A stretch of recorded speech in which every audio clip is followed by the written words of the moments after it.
আজকে দিনটা খুবই খারাপ গেছে। এই যে এখানে গ্যাস চলে গেছে, সব কিছু কুটা বাছা করে রাখছি, ডাল সিদ্ধ করে রাখছি। তো যাতে এখানে গ্যাস চলে গেছে আর কি করার আছে।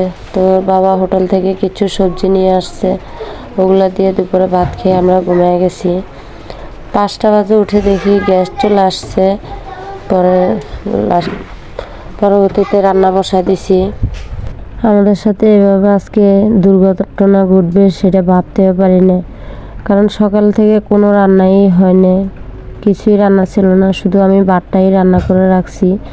হঠাৎ করে 12টার দিকে রান্না করতে গেছি, দেখি যে গ্যাস চলে গেছে, এই আর কি। তো এই যে এখানে শুটকি বোনা হয়ে গেছে, ভাত বসায় দিছি বিকেলের জন্য।